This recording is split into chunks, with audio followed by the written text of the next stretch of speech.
A very warm welcome. Welcome to the amazing workplace webinar, How to Keep the 48% That Consider Leaving. A very, very warm welcome to all of you from all over the world, almost in every time zone. My name is Richard Stein. I'm the Chief Growth Officer of Amazing Workplace, and I'm your moderator today. I'm joined by our co-moderator, Lauren Thornsberry, our Business Development Leader. The world outside of our workplace walls is accelerating, and our workforces are constantly reflecting on their happiness at work. We have little control of the former, but we do have the tools to effectively manage the latter. Thank you, Richard. Talent management continues to largely focus on engagement, culture, brand, reputation, and image, but why? According to studies from Oxford, Harvard, McKinsey, Accenture, and more, 60% of employees said they don't understand what employee engagement means. 72% of employees said they don't understand their own company culture. 40% of employees said they would take a $5,000 salary pay cut to be happier at work. And of course, 100% of employees said they would prefer to be happy at work. Happiness equals success and not the other way around. Thank you, Lauren. Today, we will hear from talent management industry experts, leaders from all around the world, to address the 9 fundamental drivers of happiness in order to improve retention, increase productivity, and drive financial performance. The happiness drivers, the results of decades of organizational psychology and happiness research, consist of the following: communication, meaning, growth, rewards, balance, enjoyment, safety, belonging, and empowerment. Beautiful. We hope today's session will arm you with the tools and knowledge you need to promote a caring leadership style, one that leads by acknowledging what their workforce is thinking and saying in a rapid and targeted way, acting on the best ideas wherever they come from in the organization. So let me now introduce you to our esteemed panelists. I've known them all for a very long time, and they're the top of the industry. Diane Arber, former Global Head of HR at Citi ICG. Bhushan Sethi, Partner, Human Capital and Strategy at PwC. Sree, Arimanithaya, Global Partner of Talent and Enablement Services at EY. Ajit Kambil, Managing Director, Transition Lab Innovation at Deloitte. Romita Shetty, Investment Partner at DA Companies. Mahen, Kathirithamby, Talent Acquisition Leader at XEROX. Nancy James, Senior Director of HR at IQVIA. Justin Pinchback, Chief Revenue Officer at ZRG Partners, and Bob Flohr, who's Managing Director at Icon Capital. We are thrilled that you are here today, and a big welcome to all of you. Absolutely, welcome. The structure of this webinar is streamlined to ensure maximum impact and response to the most burning issues facing you today. Each question will be posed to 3 of our panelists who will have 5 minutes to discuss. You'll be able to see their faces at the bottom, and there'll be a little clock. It's so exciting. After each question, Shon Holyfield, our CEO and founder of Amazing Workplace, will add his comments and suggestions. Now let's hear from Shon about our goals for this webinar to ensure that you receive maximum value for the next 90 minutes. And in the last 20 minutes, I've asked Shon specifically to share with our audience a live look at the Amazing Workplace Employment Happiness Management System, EHMS. Over to you, Shon. Richard, thank you. And thank you all for being here today. It means a lot to me that you're here, and I know that it means a lot to your people. It's very impressive that each and every one of you care about your people. The goal of this webinar is to empower each of you with practical and useful information that you can use to improve happiness and reduce turnover. If even one of you leaves today with an idea to help improve happiness and reduce turnover at your workplace, then this entire webinar was all worth it. So with this goal in mind, let's get started.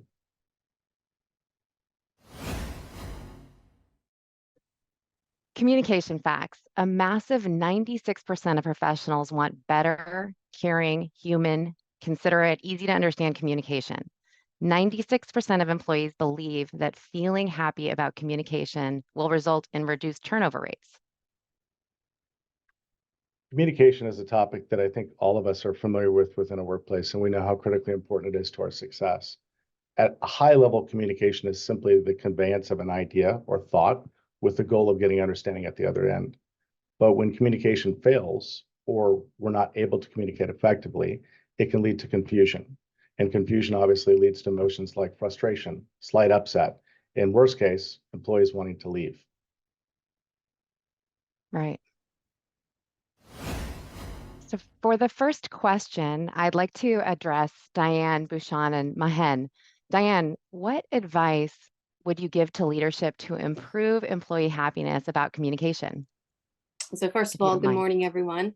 morning. Thank you, Shon, Lauren, and Richard for including me and the other panelists here today. I am very happy to be here. In response to your question, I would remind leadership that the one critical leadership skill and key strength of any culture is their communication style and approach to disseminating information. We all know it's critical in aligning employees around a common purpose and building trust. I also believe that informed employees equal happy employees. So company leadership of all levels of managers need to provide regular, clear, concise, and honest messages. The tone of the message also matters, so it needs to be human. So leading with empathy is important. As a leader, I've always tried to explain the why. Why this project? Why this request or budget denied? Why this crazy deadline? By doing so, you're creating a deeper link between the overall company objective and how it impacts individuals. And therefore, your team has a greater understanding of the company goals. They may not like the answer. However, they feel informed, strengthening that bond between leader and employee. Companies also need a formal feedback process, like employee surveys. And they also need informal meetings with employees to hear what's most important to them. Leaders need to listen more and respond, but you also need to create that linkage. A former colleague of mine used to call it link and label. So leadership needs to connect the dots so employees can see that they're being heard. As a member of the COVID crisis management team during the COVID pandemic, and if there was ever a time leadership didn't know anything, it was during that time. No playbook, no prior experience. But instead of communicating, well, once we had full information, we communicated what we knew based on the facts of the time. So the company communicated often with that clear, concise message in an honest tone, which employees can all relate to. So my message is really for leadership to listen more, respond to employee feedback with that link and label type approach, and provide regular, simple, clear, and concise messages, even with partial information. Love that. It's beautiful. Shon, any words there? Absolutely. Diane, that's brilliant. And your advice is spot on. It's on the screen, and it's definitely worth pointing out that as employees look to the workplace and they look at the experience that they have day in, day out, year over year, one of the things that is as simple as communication as the method in which we deliver this information, but it's extremely valuable, is listening to employee feedback and making changes. And I know, Diane, you touched on the value of surveys or gathering information, however that's gathered, making the time to then listen to those suggestions or ideas, implement those, and then absolutely making the time to communicate to employees what has been changed or done based on that feedback is going to increase engagement and improve happiness across the organization. Thank you, Shon. If we can go to Bhushan for Bhushan's feedback on this, and then Mahen. Thank you. Yes. Thanks, Richard. Thank Delighted to be here. I'm going to double click on a couple of Diane's points. Listening is so important in today's environment. Creating that open environment where you can actually engage and share concerns and actually engage in the message, and whether it's psychological safety, whether it's listening with empathy, but creating that environment, that compassionate environment where you can actually listen before we actually start to communicate a new policy, a new transformation program, a new change that we want our employees to kind of understand or further disseminate. The clarity is so important right now. In a world right now of AI and uncertainty and geopolitical crisis, what people want most, and whether this is C-suite or the janitor or frontline staff, is they want simple to understand messages. Plain speak, like your 7-year-old can understand it. And so, and again, consultants are really important, but sometimes we confuse things. Putting things in really, plain English, or the language that you have in your workforce is really important. So a compassionate environment, an open environment, starting with listening, but also making sure it's very easy for people to consume in today's environment, and creating that psychological safety and open environment for people to actually engage in that dialogue. Communication is absolutely a two-way street, whether it's in our workplaces or whether it's in our homes. It's beautiful. Thank you. And Mahen, what Yeah. advice would you give? So not I think I'd love to echo both what Bhushan and Diane have said, but one thing I would also add is just having purpose-driven conversations, right? I think it's managers encouraging those conversations with their directs to foster those ongoing communications and just build a rapport. I think those allow the opportunity to provide employees with updates to the business, as well as sort of having employees share issues that are important to them, including things that motivate them and factors that are important to their sort of daily work and career goals and things like that. I think the companies that do it effectively are able to stay out front of any potential issues. Terrific. Shon, do you have anything to add to that before we move on? I think the panelists covered it perfectly. Absolutely brilliant. Super. On we go. Meaning. 31% of employees that quit cite feeling unhappy about a lack of meaning in their work. 72% of those surveyed employees don't understand their company's culture. Over 60% of surveyed employees don't know what employee engagement actually means. Employees that experience meaning at work are 3 times more likely to stay at their company. 3 times more likely to stay at their company. Wonderful. Let's start this round of questioning with Sree, Romita, and Justin, if we may. Sree, what advice would you give to leadership to improve employee happiness about meaning? Thank you. Absolutely. The meaning is one of the big driver for employee engagement and happiness. So every employee need to know what you are expecting from them. And more important, the why part of it is so relevant. The why is the core of the purposeful work or purposeful career is what employees look at. So the foundation of a meaningful job is purpose. So in my own career, I have transitioned early part of my career from a job to real career. So organization offered me a platform to learn, contribute, and more importantly, make a difference to the business, its stakeholders, as well as the community. So from career, I moved into a meaningful or a purposeful life. So how do you really take people from a job to career to purposeful life, and purposeful contribution is what drives today's engagement and happiness. The another important driver is our ability to connect what employee does day to day to organizational vision and organizational purpose is so important.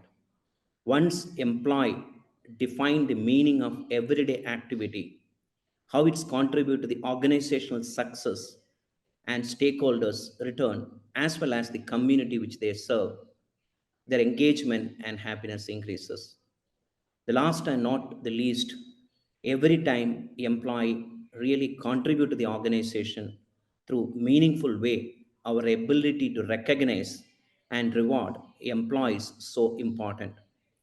When we recognize and reward employee not only for the contribution, employee need to really understand the meaning of that contribution to the stakeholders is so important.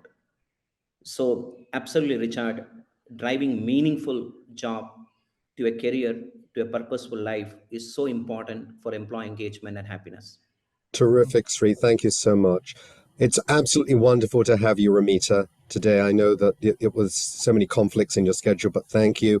What's your advice be to leadership? You've served the leadership of some of the world's top corporations and financial institutions. What is your advice to them about happiness, about meaning?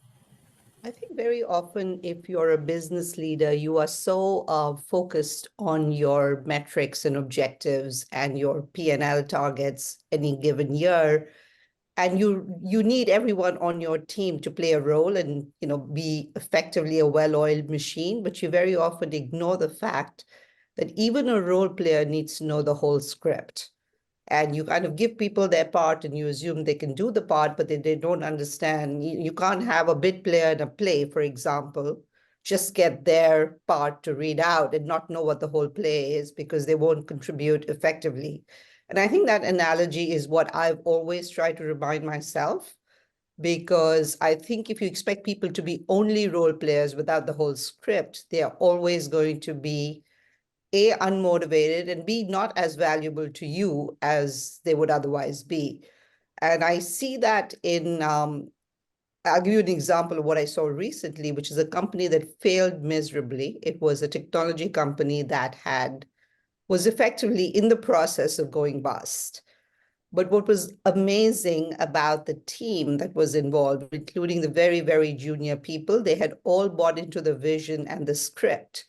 And they all stuck around with amazing motivation and clarity all through the transition as the company was basically winding down, which was to me a really clear example of knowing the script and knowing the vision and feeling very organically connected to it keeps you going even in the worst of times. And that was a great example for me of seeing that in action. Terrific, amazing. Thank you, Romita. Justin, what are your views on how you have helped leadership in terms of prove employee happiness about meaning? Yeah, and I'd like to answer the question at two levels. I really enjoyed Diane and Bhushan's comments earlier, and they link back to just really simple concepts around clarity and communication. When you think about Richard's data points, whether it's 30% of employees don't understand the culture or 70% just can't find a way to connect with in a really engaged way, it's very striking. It sounds like around meaning, companies and colleagues and employees are just confused. What is my meaning? What is my purpose at work? What is the purpose and the meaning of being here?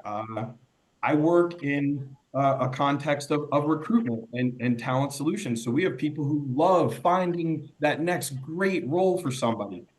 We have people who love the client engagement element or the deep assessment of a person. So I think going back to Bhushan's point, listen, why are they at your company in the first place? And then probably connect to them as real people. Sometimes you have employees who all they talk about is, going green and fixing the workplace. Great. Let that person create a community. Everybody at the company should have a sponsored water bottle, or maybe they'll just meet every month. They're getting that unique energy that fills them. And then it becomes this creative, fun game where you can help people just find their own purpose and meaning. So thinking about, well, if someone really connected and did a great job on the job, they built something new and special at the company, reward that, celebrate it, make it super public internally. And then it's fun because employees can then tell their story. You almost outsource the work to the people who've successfully made those connections. And going back to, I think, Diane's first point, just listen. Start with the people who do find meaning and purpose and are happy at work. Find out how they found it. Partner with them. So if I think about that at the concept layer, these are all things that as managers, leaders, human capital professionals, whoever you are on the webinar, you've thought about, right? Listen, eliminate confusion. What is the company's goal? What is your role, your responsibility? Like Sree told us first, start with that job description and just make sure you're compounding it through that middle layer of managers. They are who are going to activate your culture most likely. So those are my thoughts, Richard, and thanks for having us all today. Great. Shon? Sure. Justin, brilliant. Romita, thank you. And Sree, thank you. So just to recap what we just discussed, I love everything that was said. It reminds me of the importance of being willing to repeat simply why it is that we're doing what we're doing. A fun spot check. You've got to be smart about how you do this. You don't want to do this in a way that's going to embarrass people. It's just grab a person, pull them aside and ask them, hey, what's the purpose of our workplace? Why do we do what we do? And how does that tie into what you do every day? I think you'll probably find in many instances that the answers you get maybe aren't consistent, or maybe we need to work more on repeating ourselves in a simple way so that our purpose is fully understood. And that's something that I've seen in many organizations is the more frequently we repeat our purpose, the more we celebrate it, the more simply we describe it, even if it's a complex purpose, we just reword it in a way that people understand, the more likely it is that we have alignment, and the more likely it is that people will feel a meaningful connection to their overall workplace purpose. It's so true. Okay, next fact, empowerment facts. Over 80% of employees that quit cite feeling unhappy about empowerment. Employees cite managers and leadership as the cause of creating a lack of freedom at work, not being able to get needed tools and resources, and the inability to get things done. So for this question, I'd love to ask Nancy, Bob, and Ajit. We'll start with you. Actually, before we do that, Shon, do you have? Sure. No, Yeah, I'm happy to, just briefly introduce the concepts of empowerment. please. I mean, in many instances, we think of empowerment in many different ways, and there's many ways it's been defined. But as we talk about empowerment today, really what we're talking about is simply that a person feels that they've got the power to do something or to be effective.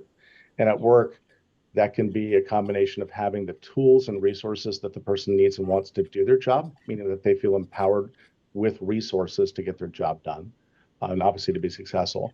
But it also includes freedoms. It includes things like the ability to make choices or improve the way things are done, maybe impact processes, control the outcome of tasks and other responsibilities. And one of the best things that leaders and coworkers can do to encourage happiness surrounding empowerment is to find out those needs and wants, and then obviously provide them as best you can. But I know our panelists are going to have some brilliant ideas on this one. So over to you, Lauren. Thank you so much, Shon, for the input there. Nancy, I'd like to ask you first, what advice would you give to leadership to improve employee happiness about empowerment? Thanks, Lauren. And Shon, I couldn't agree more in terms of your views on empowerment. It's interesting, as I've heard the other panelists so far, we've talked about the why, which is the meaning, and then the communications, which is the what. And the empowerment starts to get into the how, right?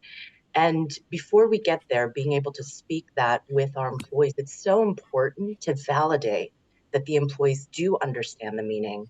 They understand the how through our communications. So at every turn, in order to activate our employees, that's one of the areas that we have focused on in the past that I have with leadership teams.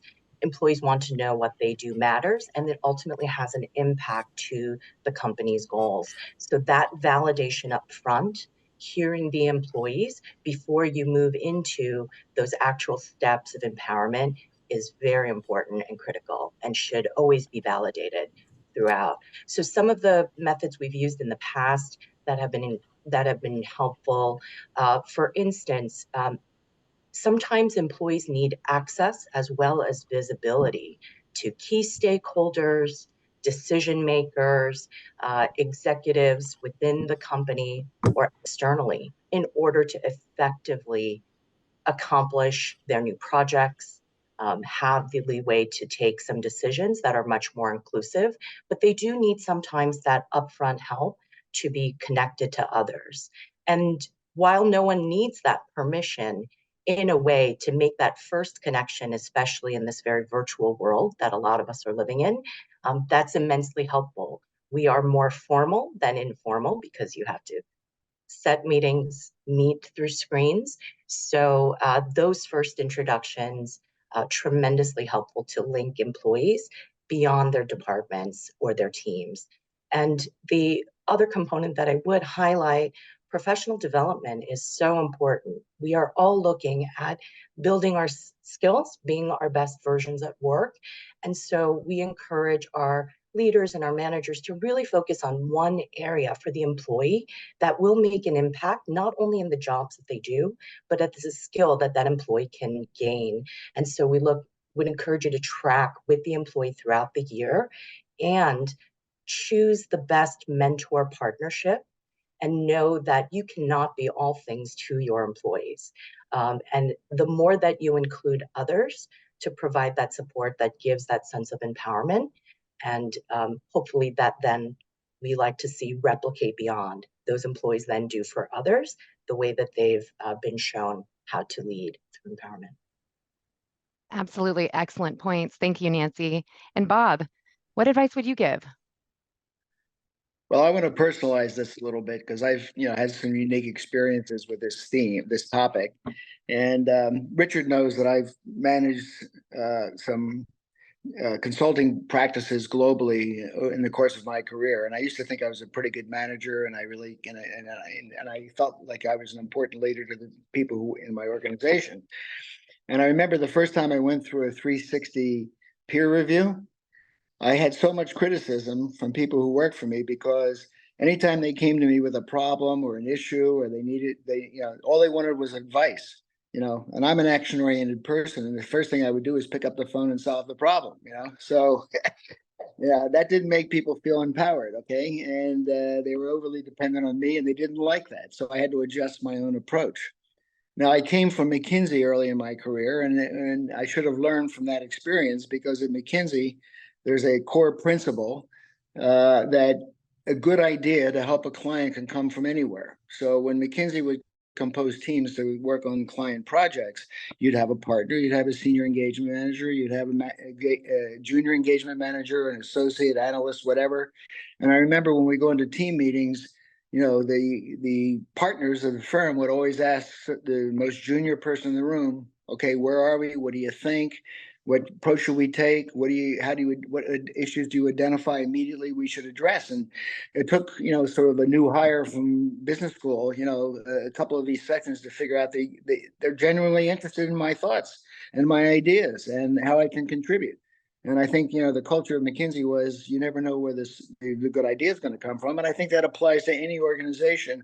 We're not just doing this to make people feel good. We're doing it because they can add value, and we shouldn't underestimate that, And then, so another practice that I've engaged in over the years in running organizations is when we give people performance reviews and give people KPIs and what their objectives are for the next year, whatever it is, I think it's also important to ask them, what do you need to get the job done? Okay.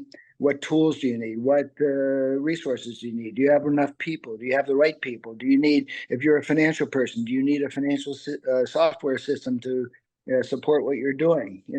Include that in your discussions with how they can be the best they can be. So those are my themes. And thank you. So incredibly honest and true. Thank you so much, Bob. And Ajit, what advice would you give? Thank you, Lauren. Yes. I think what I'm going to emphasize throughout my responses today are sort of three currencies that I think are really important to happiness and empowerment, if you like. And the first is trust. The second is safety to engage the unknown or challenges. And the third is personal development. And like Bob, I'm going to take the opportunity to bring it to life with a sort of a simple example. One of my high-performing teams is a software team that's located in Hyderabad. They have developed 5 products that delight our C-suite customers. In 4 years, saved over 8,000 hours of work, generated a lot of savings. 2 of the members of that team are relatively freshers, fresh out of college, and they're hard to keep because there's a lot of demand for software skills in India right now. So what was key to that? It was creating empowerment of that team. But as a leader, the first thing I had to do was change the way we operate in building software. So to say this team is going to be working for 1 year and it's going to work in an agile way instead of plan, build, operate, which is our traditional way of doing stuff. So I think it's important to change the context to empower people as a leader. The second thing is, at the beginning, we didn't know the right solutions. So you had to work through experimenting. The agile approach allows us to continuously course correct, but also build trust in the team. And then the third thing was letting people then specialize in some area, some solution area that they would be good at. And because of that, they all brought something really special to the group to create great solutions. So it's trust, safety to experiment, focus on skill development led to an empowered team.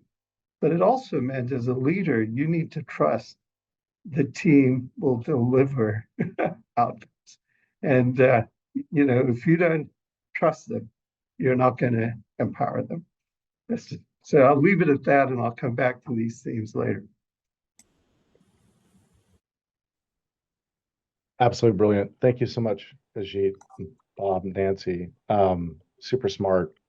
The thing I remember and I think about, and this is great advice that I was given, is that it's easy to forget as leaders and executives just how important we are to the people that we work with. Even simply making the time to acknowledge someone, and more importantly, on a regular basis, asking if there's anything you need or want. It means a lot to the people that report to us and that we work with. I made it a habit at the end of most meetings with groups. Didn't always get great responses in the sense that most people wouldn't respond, but I would do it nearly every meeting where I would just ask, hey, is there anything that you all need or want to successfully accomplish this project or whatever's going on? And in time, got great results in terms of feedback on people feeling like there was always that open willingness to provide what was needed, wanted, which is a component part of empowerment. But anyway, brilliant advice, brilliant guidance. Over to you. Okay. Growth. A lack of opportunities for growth was the number one reason employees said they were unhappy, and they are unhappy, and they would leave their job, according to Shon. 63% of employees that cite being unhappy with growth as the main reason why they left. Richard, growth is so important. When individuals feel like they can achieve their goals at work, it makes it much more likely they're going to stay. And obviously the topic that we're really addressing today is turnover. And it's much less likely that someone is going to leave, assuming that they're happy across these other critical workplace drivers, if they do feel like there's a future for themselves. But growth is very individual. And one of the things that often occurs within a workplace is sort of an assumption that everyone's on the same path in terms of their mindset on growth. And what's really critically important to successfully navigating the happiness around growth is to make the time to find out at an individual level what's important to that person. For some, it's not getting promoted.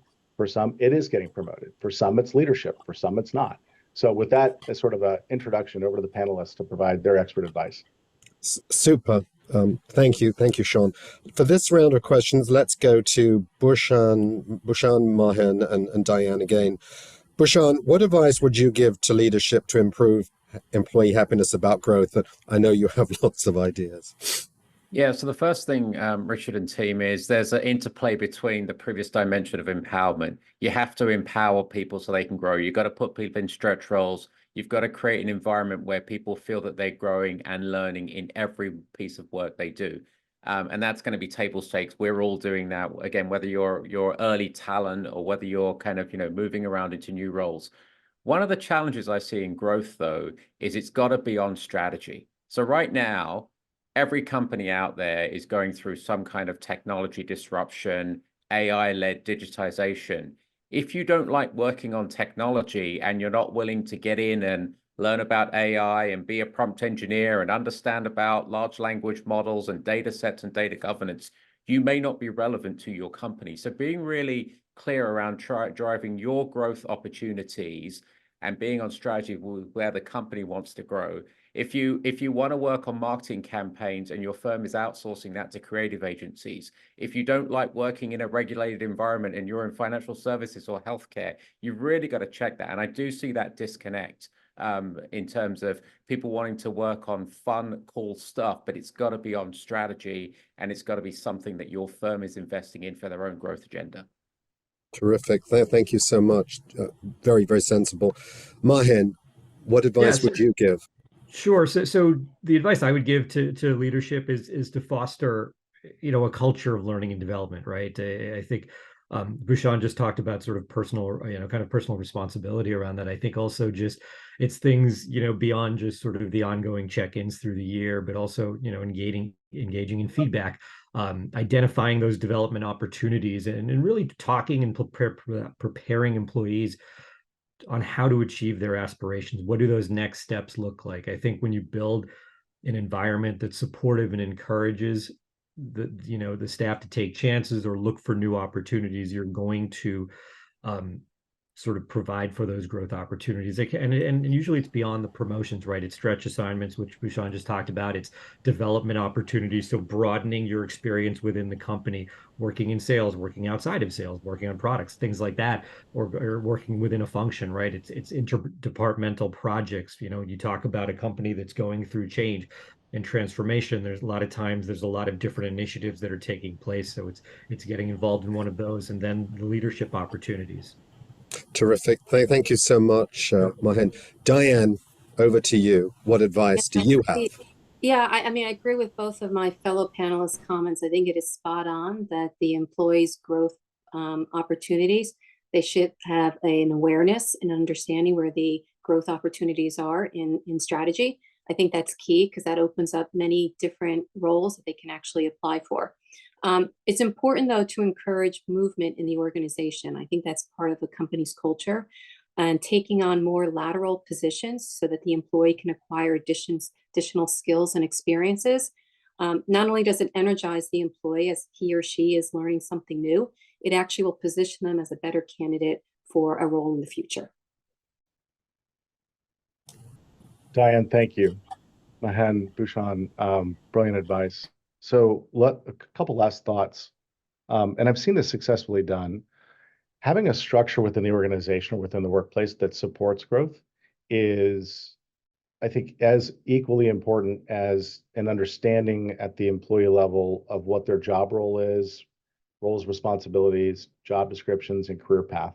I may be touching on a touchy subject here because in working with a lot of groups, know that these are areas that we're all aware need to be bolstered or strengthened, and it can be challenging to get around to it. But the structure that I'm talking about reminds me of Michael Jordan. Not to pick on Michael, but Michael was a phenomenal basketball player, and I think we would agree if we were running an NBA team, we'd pay Michael pretty much anything to play. So you have an expert who's great at doing the job. When Michael then left and decided to coach, terrible. We probably wouldn't pay him a fraction of what he was worth as a player to actually lead people.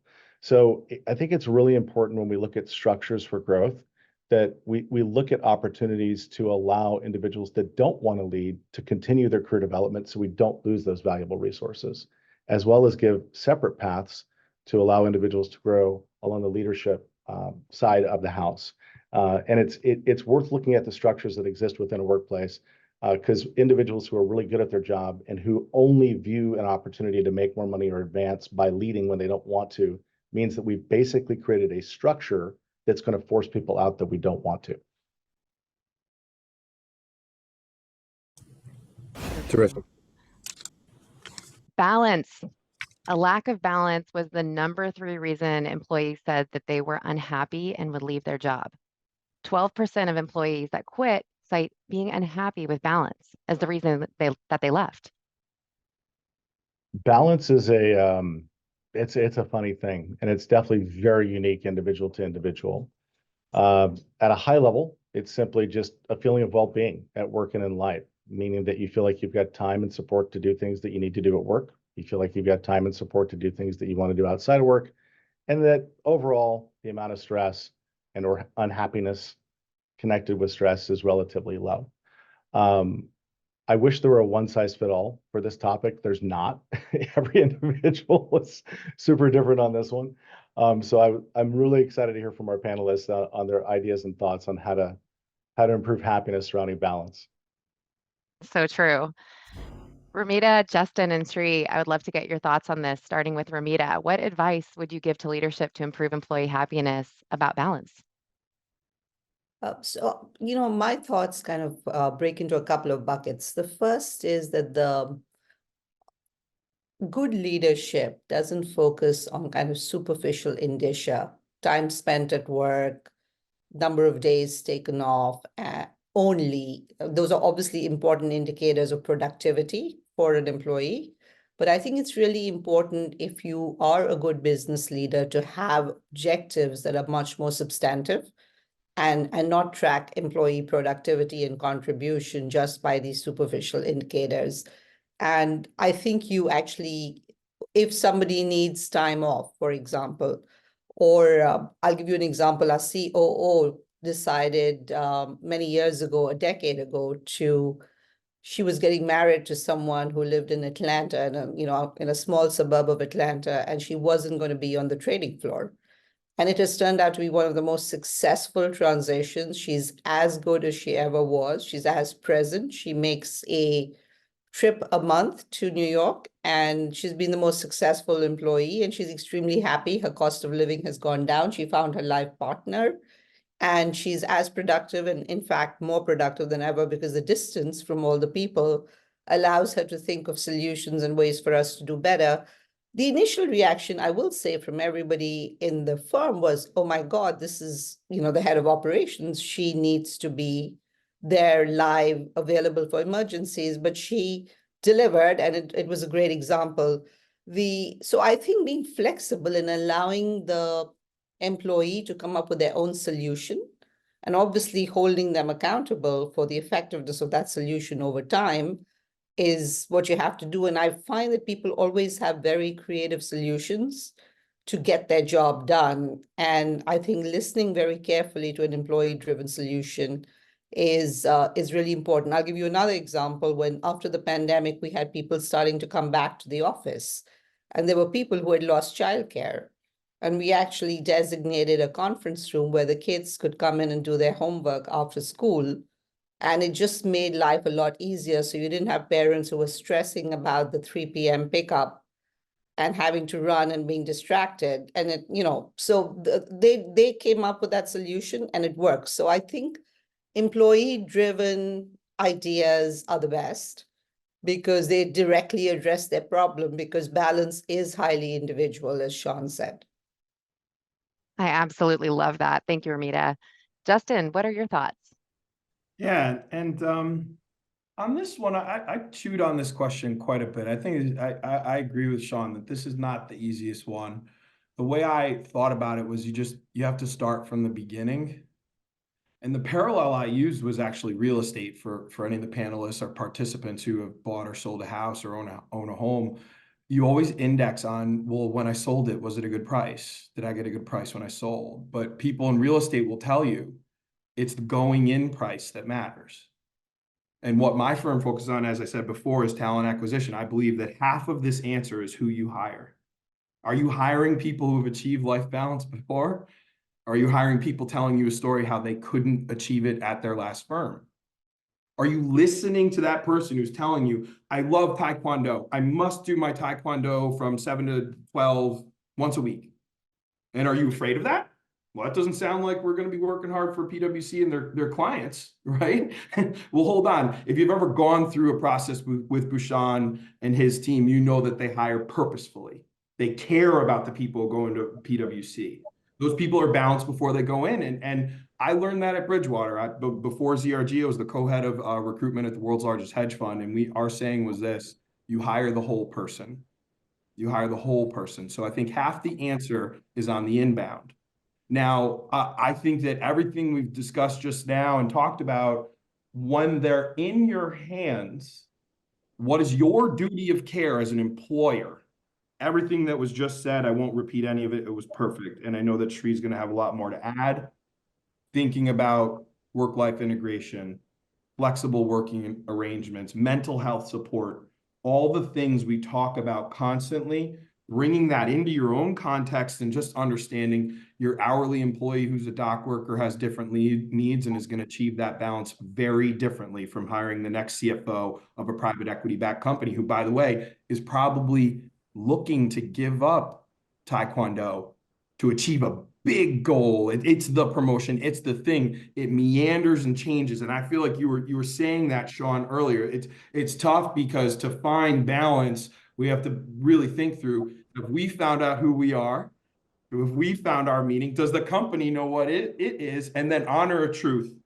It all changes through time. It all changes. That's what makes it hard. So those are my thoughts. I thought this was a great question, and thank you. Sree? So powerful. Thank you so much. Sree, any thoughts on this question here? Balance. Actually, after COVID, many conference I attended in India and abroad. The topic was working from home and return to office.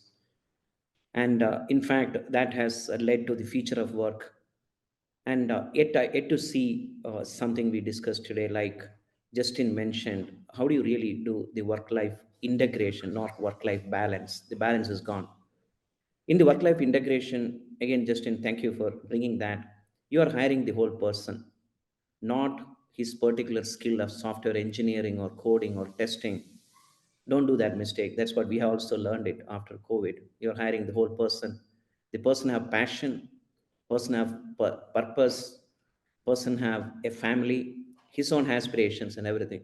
So people who are hiring a particular skills or a competency, not the whole person, will have problems in future. So when you hire a whole person, the organization need to really provide a platform to celebrate life. I've seen in EY, we started doing a lot of work around how do you create a platform for celebrating life. And we need to give a platform in future through balance. How do you really bring your entire life to work? As Justin mentioned, the whole life you need to bring to the work. And how do you do that? And the last one, not the least one, while you encourage people to bring their self, their life, and celebrate the life, the organizational culture should facilitate that. Like Romita mentioned, the metrics around utilization and number of outcomes a person produces, everything is going away, especially with the Gen A coming in. A lot of transactional jobs will be taken away. Now, our ability to focus on jobs which is creative, which require more empathy, which require a little more humanness in the work, require a balance of work and life through perfect integration. Such organization is going to thrive in future of work scenario or the context. Absolutely well mentioned by Romita and Justin. Justin, I'm going to steal your saying, hire the full person, not the skill. Good, thank you. Absolutely brilliant. Romita, Justin, Sree, thank you so much. Why do I always get the most controversial questions? Oh my goodness me. Okay, here we go. Rewards. Not being recognized, poor compensation, and a lack of adequate benefits leads to unhappy employees. Everyone shaking their head. 37% of employees that quit cite being unhappy with pay and benefits, but 66% of employees that quit said they were unhappy with recognition and didn't feel appreciated. Shon? Richard, thank you. So rewards, we've broadened to encompass appreciation because there are benefits that individuals receive at work that go beyond just pay and or benefits. It is a challenging area, and I think our panelists are going to have some brilliant ideas on how to tackle all three of these: pay, benefits, and rewards. So over to the experts. Absolutely, good. Let's choose for this session, please. Let's choose Bob, Ajit, and Nancy. Bob, what advice would you give to leadership? And I know you have given lots of advice, much of it controversial at times, to about employee happiness, about rewards. I don't feel particularly expert about this, and like Justin, I've been chewing on this the whole time. So, but look, I mean, I think there's one important message is that every organization has to have policies, procedures. They have to, report things. They're regulated, whatever it is. But regarding compensation, benefits, and rewards, I think it's, as the previous panel mentioned, I think organizations need to be both structured and flexible, and you have to find some clever way to customize your benefits and rewards so that they're really appreciated by the people who are receiving them. You might decide that you're going to reward somebody extra vacation days or something like that, and that isn't really what's important to them, or adds value to their life in any meaningful way. So how do you have the proper policies and procedures in place, as well as being flexible enough to adjust to individual needs? The other thing is, I think it's important that you're as transparent as you can be to your people, to the organization, about these policies and procedures. whether it's compensation, other benefits. I think sometimes people are either confused or unaware. They don't really know what to expect. I think it's important that communication is part of it. One specific example I wanted to give is that there's a company called Drop Group that I do business with, which is an expert firm in blockchain, all the Web3 innovation in blockchain, AI, machine learning, AR, VR, visual reality. And they've signed a contract with Aramco in Saudi Arabia to use these Web3 technologies to improve employee engagement specifically. And that enables them to more customize their engagement with each individual and to keep track of their benefits and compensation recognition using these new technologies. It's considered a very immersive kind of experience. One of the things they're considering is tokenization. So you actually create a company token that you give as a reward to people for a certain contribution. Maybe they completed a task. Maybe they did something important to improve the quality of life in the organization, whatever it is. People can accumulate these tokens and then exchange them for additional benefits and rewards. So there are people who are kind of using kind of the new technology and applying it to this particular area, even though it seems like a soft area. Okay, so things like that are happening. Thank you, Bob. Ajit. Terrific. So I think on the reward side, on the financial side, I think coming back to the themes of trust and development, most individuals I feel know where they're on a curve. They just want to make sure that they're fairly compensated. And that's a precursor to using sort of non-financial rewards. My favorite for my high-performing teams is really their development. My contract with my team members is that I'll make them as valuable as possible. And I ask my leaders to go out and do that. Give you again, coming back to my software team. I was there last week visiting with their manager. We talked about it, said, this team is great technically, but it's got to evolve influence skills. So for each individual in the team, we went out to the local bookstore and found a book tailored to improving a particular skill for that individual. Talk like TED for one who needed to evolve their speaking skills, or Influence is a Superpower by Zoe Chance. There's so much stuff out there, right?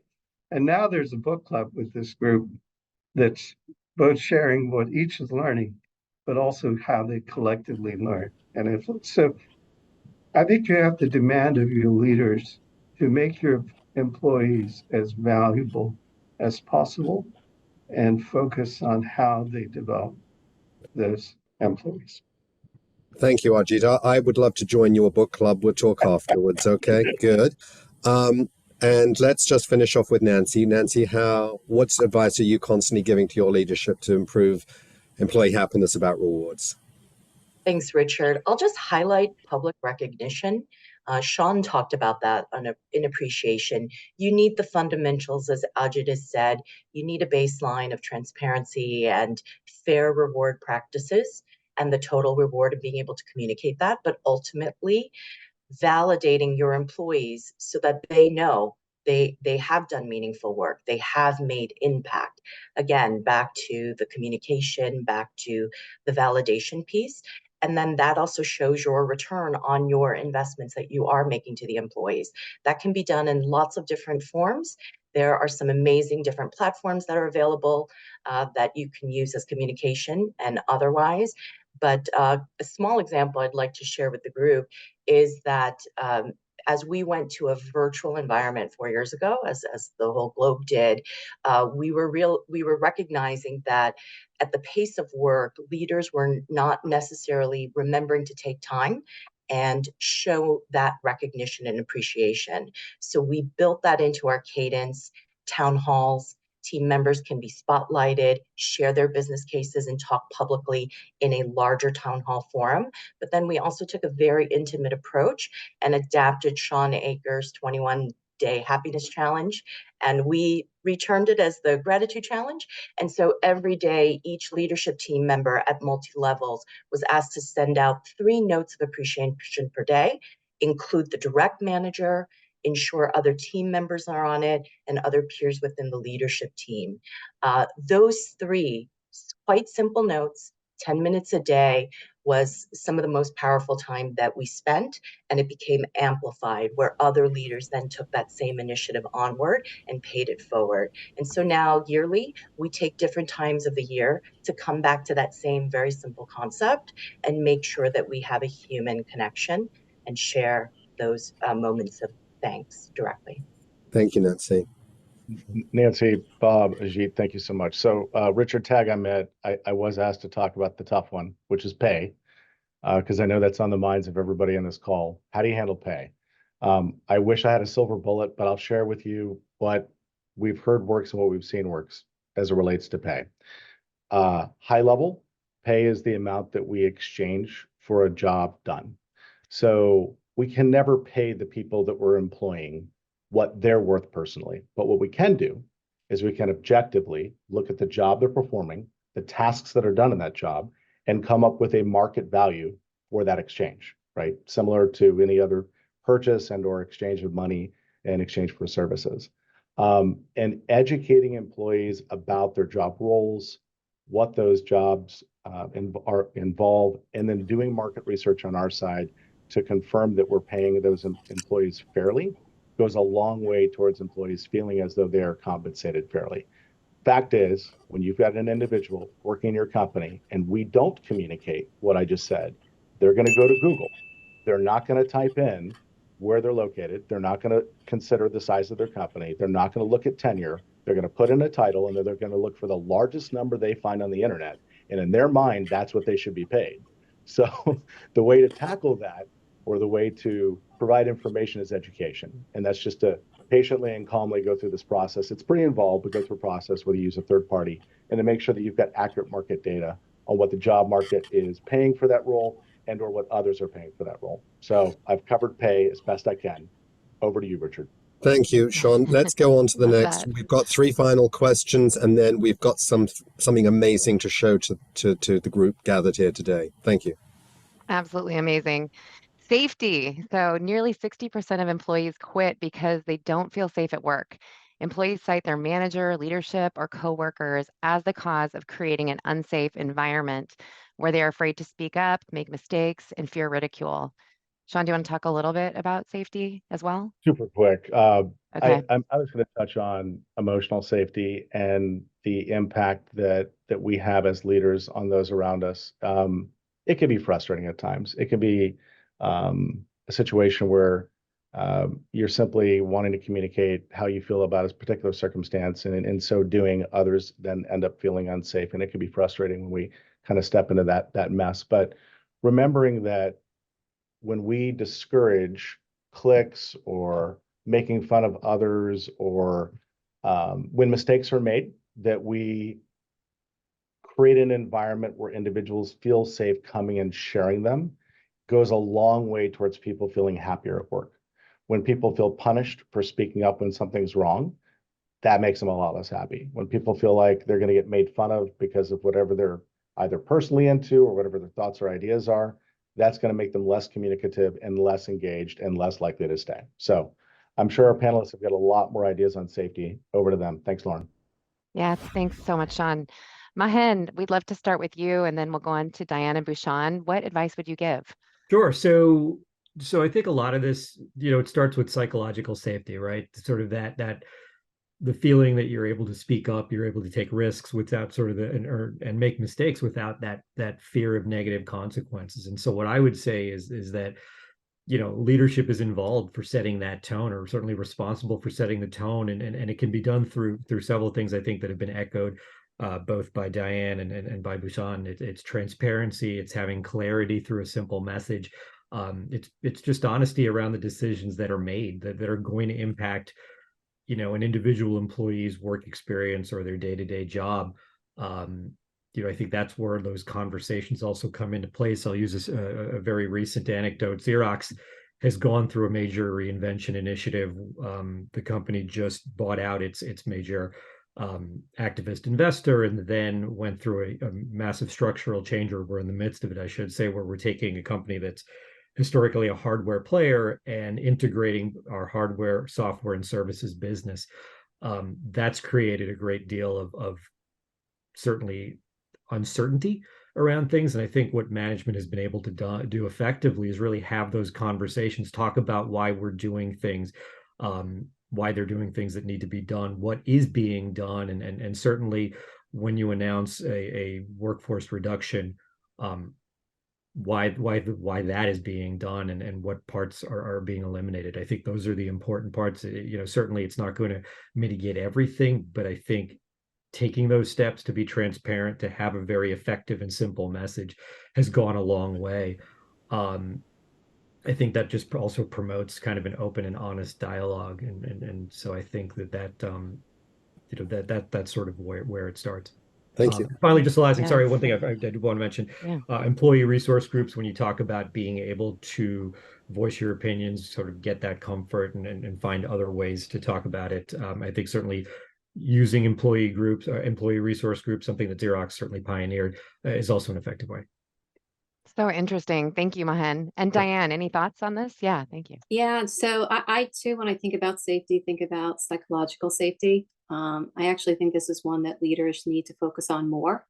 And, we said it earlier, the need to create the environment that it's okay to express ideas and concerns and to speak up with questions and admit mistakes. So a couple techniques I'll share with you. Leaders can encourage different ideas by not expressing their opinion first. They should listen to all views before expressing their own view and give the opportunity to all to participate. So one technique that we used at a leadership meeting was to go around the table and let everyone give their point of view on, they were talking about strategy at the time. So just not the alpha dogs who always give their view at meetings, but everyone. And then we had a discussion after everybody had a chance to voice their opinion. When a mistake is made, leaders should ask what the employee learned. I'm sure, if not, I'm confident, the majority of employees feel terrible already. So treat it as a learning experience. Ask what they learned and what they would do differently in the future. And then finally, admit your own mistakes. It is so powerful for a leader to admit that they made a mistake, and this is how they handle it, and this is what they learned from it. Spectacular points. Thank you, Diane. Bhushan, anything to add on this advice you give leadership? So agree with Mahen and Diane about the psychological safety. I would add physical safety for those employees that are frontline workers or in manufacturing environments. We saw this through COVID. That physical safety is going to be so critical right now.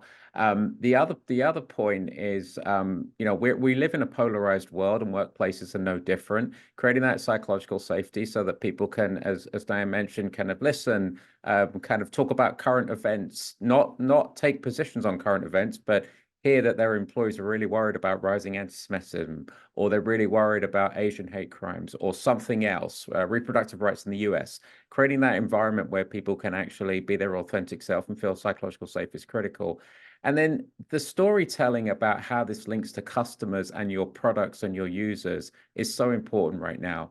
If you're a financial firm that really feels strongly that sales quotas have got to be delivered in the last quarter, and it's going to push your professionals to maybe give investment advice that's not the right quality and safety and has customer harm, you got to think about that. If you're an automotive firm that is asking people to work long hours and cut corners, and it's going to impact your quality and the safety of your customers, you've got to think about that. And let's all think about the tech sector. The tech sector, the designers of the products that we're all using and our kids are using, if they don't think about safety and disinformation and unintended consequences, then there's going to be huge reputation and societal damage. So really thinking about safety from a customer, product, user, as well as employee lens, for me, is really important advice to leaders.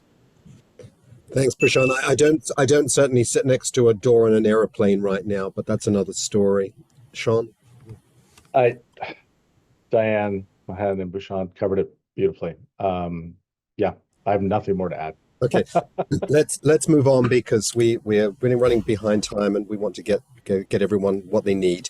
Belonging, 40%, 46% of employees feel very unhappy and quit because they don't feel like they belong at their workplace. And Richard, simply belonging is the concept of feeling accepted, included, and there's a lot that can go into that, in terms of how welcomed or respected, how much an individual feels like those around them want them there, right? Care, understanding, fair treatment, respect, interest, diversity, inclusion. There's a whole list of adjectives and or topics that tie into this feeling, right?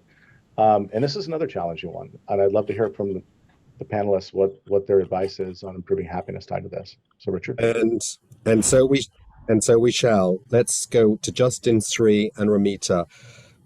Justin, what advice would you give to leadership to improve employee happiness about belonging? Yeah, no, I'll be quick on this one because I know we have a lot of content to get to. There's what I call just an old school tactic here. It's those good old employee resource groups, and it's controversial because some people would say, no, that's not the answer. But if you just simplify it and say, take everything we talked about, listen to the team, what's important to them, create a platform where they can create something for themselves. So often what do we need to do? What do I need to do? How do I need to activate them? When I joined ZRG, it was a 275 person company, and our diversity metrics were average at best, like a lot of companies, and we've worked on that. And one of the things I did as a person of color, I'm half black, half white, is I said, hey, can we have a group? When I worked at Bain, it was called Blacks at Bain. Can we just call it Blacks at ZRG? Let's get past like the naming, and just created a community, had a meeting.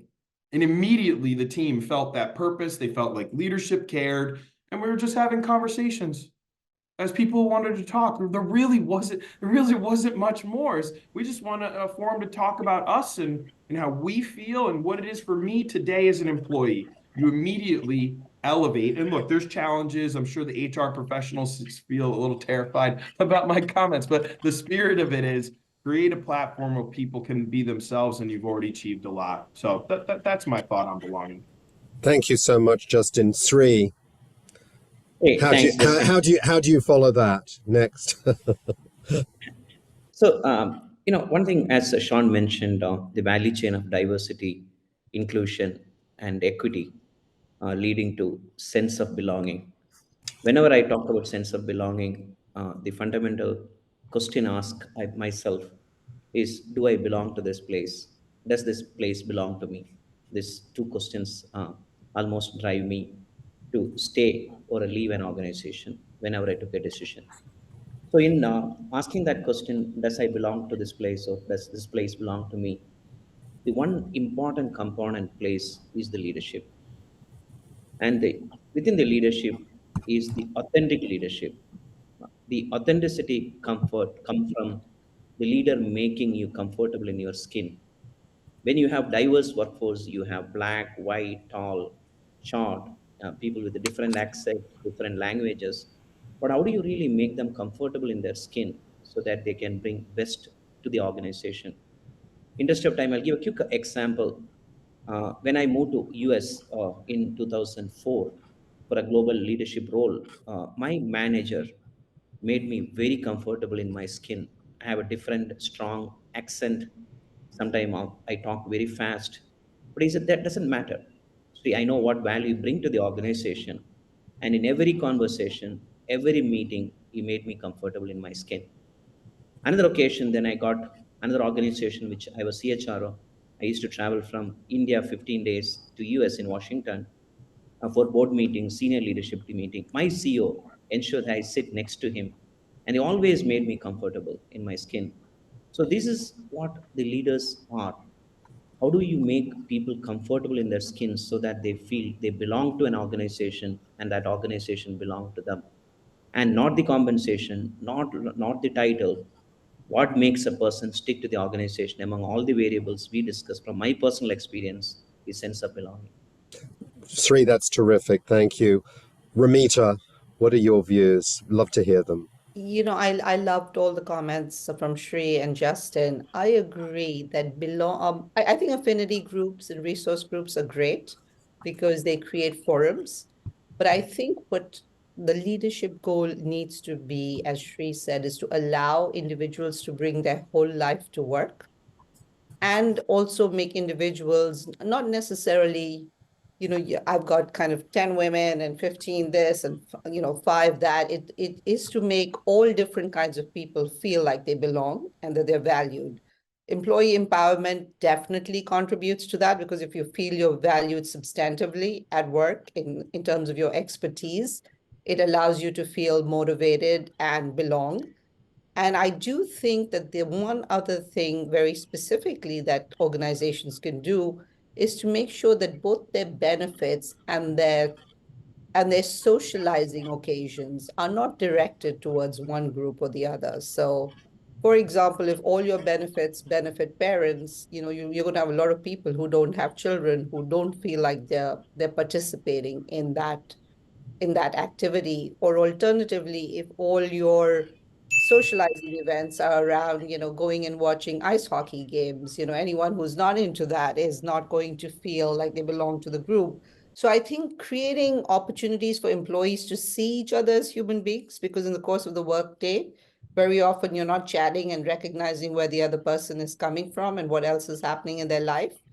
But to make those kind of relatively not loaded towards one group or the other, but accessible to everyone, where people can actually sit and talk to the person who's 5 desks down and know, that they're battling with a dog who has cancer, for example, or something like that. But try and make them not golf outings or, parent-child things. The other thing I find really helpful is employee-driven community engagement, where an employee can sponsor a volunteer activity and get a group of other people together who care equally about that cause, to participate in and get corporate support for that, or the business to support that, I think also really helps. And it all goes to, I think, what Sree said before, which is allowing people to bring their whole life to work makes a big difference. Terrific. Shon, anything to add to that before we finish with the last question? No, Romita, that was brilliant. Justin, Sree as well. Thank you. Thank all three of you. Okay, on we go. Yeah. Last question.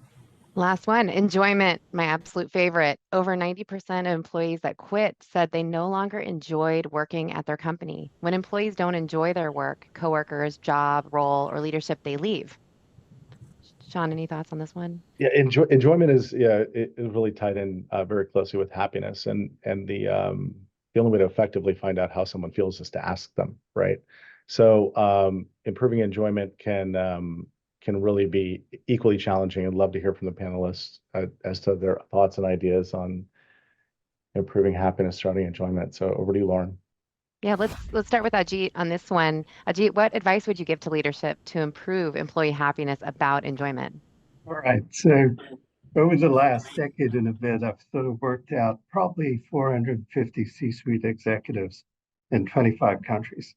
And the single biggest factor of unhappiness when they come into my transition labs is that they came into an organization and confront really challenging and difficult relationships in a political environment they're not able to easily navigate. So if you want to create an enjoyable workplace, focus on creating that authentic, high trust environment where people can thrive and bring their authentic selves and be valued for what they create. Weed out the snakes in suits and the inauthentic folks. So I think creating context of trust is a precursor to all the other things you do in work design to get people to be happy. Second thing we learned in our transition labs is we interviewed CEOs and boards, and I worked mainly with CFOs and CIOs and so forth.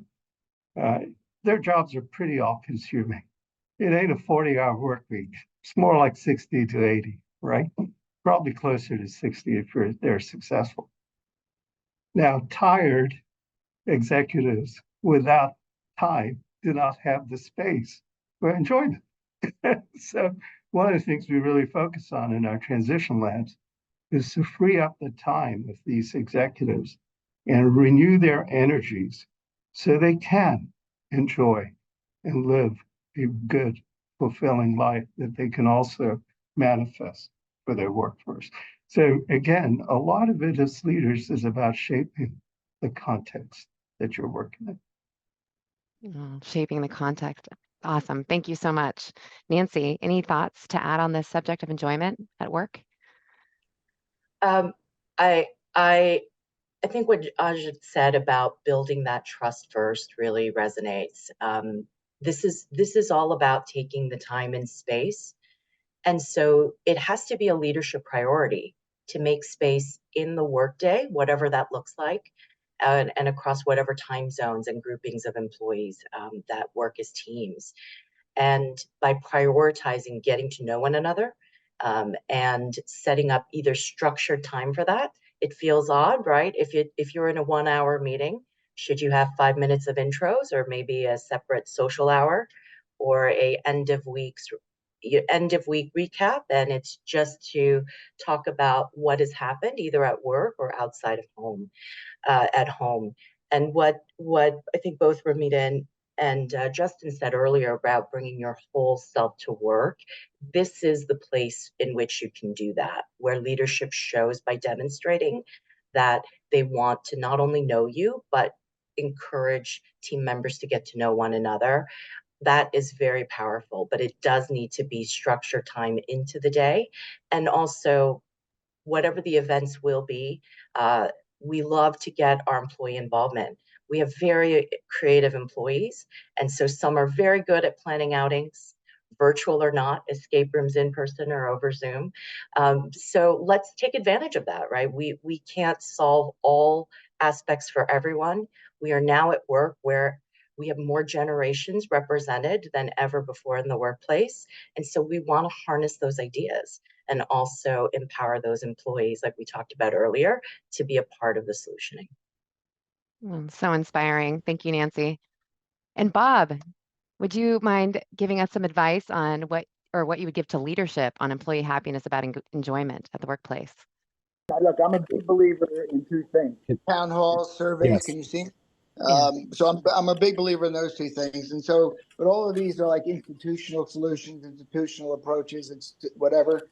But look, I mean, nothing is more important than individual leadership interaction with their people. Okay. I was an athlete, competitive athlete for years in high school, college, whatever. And when I got a good a comment from a coach that I looked up to and wanted to emulate and whatever, that made my day. Okay. So as managers, whenever we can give a positive, encouraging word to any of our employees for whatever reason at any time, I think that's extremely valuable. Okay. Thank you. Thank you. Thanks, point. Bob. You mentioned surveys. This in the last few minutes of the webinar, this leads us very elegantly into Shon and what we'd like to finally leave you with in terms of why you've all been gathered here today. All right. Well, we have a limited amount of time to hop into the employee happiness management system, and I'm super excited to do a quick walkthrough. Before I get started, if you'd like to learn more, please reach out to sales@amazingworkplace.com or info@amazingworkplace.com, and someone from our team will reach out to you and they'll be able to walk through this system in a lot more detail. So let's get started. The employee happiness management system has a couple unique characteristics that I wanted to highlight in our time together today. One is that the system validates how employees feel, and we'll show some examples of that in a moment. In addition, the system has more survey templates than any other system available anywhere, which means that really right out of the gate, right out of the box, we're able to hop in and measure and identify information and make improvement in more areas that would be available otherwise.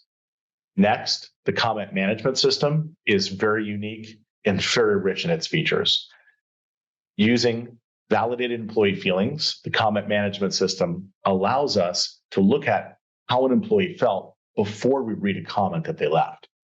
The results will speak for themselves. You'll see examples of that.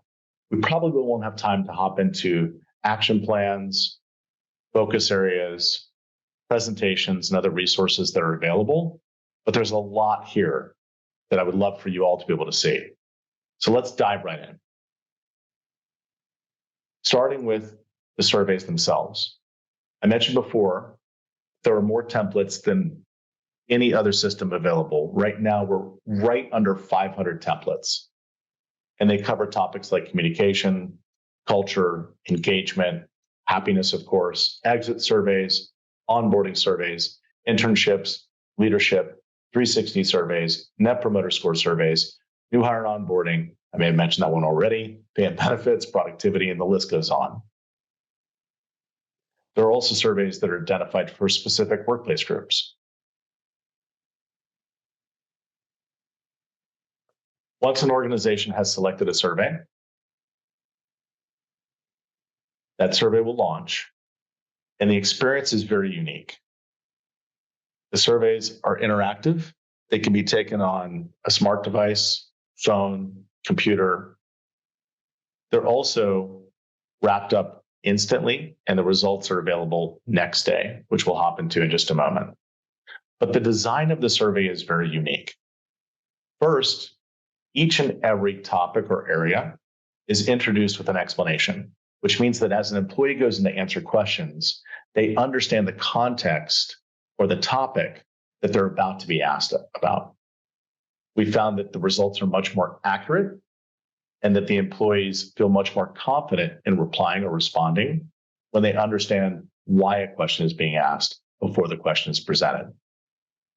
So for each and every section within the survey, employees are presented with an explanation. In this example, safety, yes, no, or yes, mostly yes, no, mostly no, statements or questions with the ability to leave comments, and then an overall feeling question. Once an employee gets to the end of the survey, the system is smart enough to validate how they feel. What that means is that it looks at the answers provided by an employee and it figures out high level, overall, that it looks like the employee feels, based on their answers, happy or satisfied or unsatisfied, whatever their value is. They now have an opportunity to change this answer, meaning that they're able to see how the system is about to score their feeling, and they have an opportunity to adjust that feeling up or down. And we can capture real time why that is. What's very magical about this validation is that not only do employees feel much more confident in the results that are going to go into the workplace, but senior leadership and management, who later use this information in order to identify areas for change or opportunities, they also feel more confident in the information. Once the results come into the platform next day, an organization is able to hop in and quickly and easily see how they did. I'm going to hop into results and responses real quick. And this is a high level of how the overall workplace scores came in. There's a breakdown of how employees feel overall, a more detailed results breakdown, breaking the employee feelings into individual buckets with percentages and employee counts, and then also productivity and turnover analysis, where each of these individual plotted dots are connected to a topic that was asked about in a survey. Left side, we can dig into more details connected to the results for each and every one of these topics. We are also able to hop in and look at the individual questions themselves, any comments that were left, and how workplace groups felt at a high level about these questions and responses. In addition to being able to look at this information at a workplace level, if we click filter and compare, we can very quickly see how other groups may have felt by simply clicking on their values here on the right side filter and seeing the changes on the left side.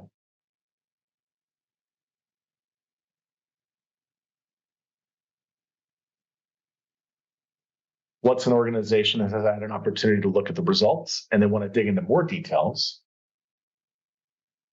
there's the locations and groups area. And here, by default, the system presents department, but other defaults can be set up by the user. One question that often comes up is whether surveys themselves can be customized. The answer is yes. Also, the way the results present can be customized, meaning that we can set up other groups to show up by default instead of department. But in this example, it's department. And we're looking at overall employee happiness.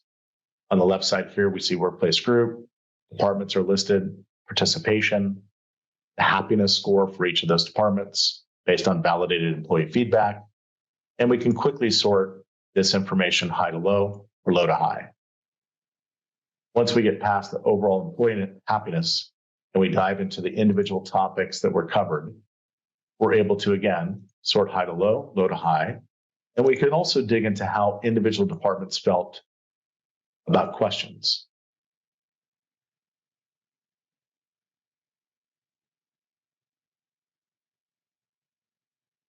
Coming out of the survey results, I mentioned earlier that the employee comments management system was unique.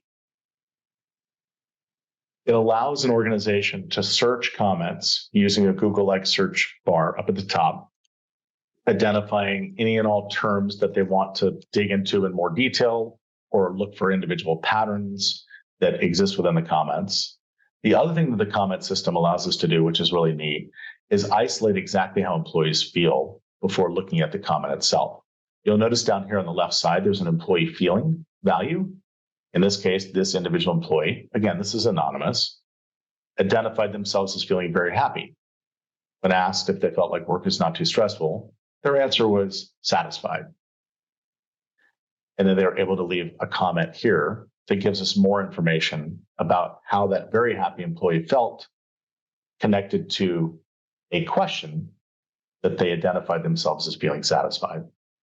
This provides a lot more depth of information as we're able to look at how employees feel before reading their comments. We can also quickly filter based on employee feeling, meaning that we can isolate all comments that were left by unsatisfied, unhappy, very unhappy, or just unsatisfied. We can also look at every instance where those individuals left happy or very happy comments and read those. And these are examples of unsatisfied employees who have independently verified that they feel unsatisfied, but who have told us we're happy about these things.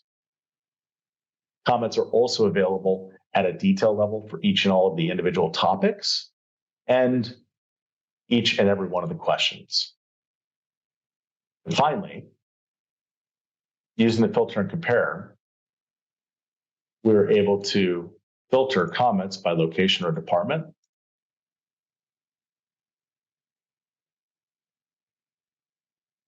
And also mark comments as either actionable, promotable, and or we can label these comments for organization later in creating action plans.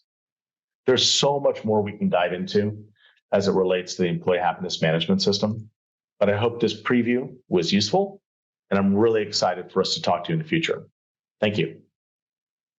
I'd like to thank everyone today for your participation, to our terrific panelists. I can't thank you enough. I mean, you're just amazing people and you're amazing to your organizations. And I'd like to thank our wider audience from over 25 countries and all 18 time zones who have joined us today. If you implement something you learned today, we'd love for you to come back to Shon, Lauren, or I to let us know what positive impact it may have had in your work so we can help further.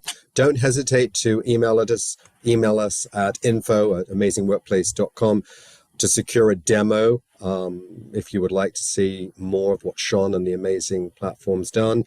It's our mission to make every workplace amazing, and I can assure you, for those who know me, we will not leave a stone unturned until every workplace becomes amazing, regardless of the financial benefits it has.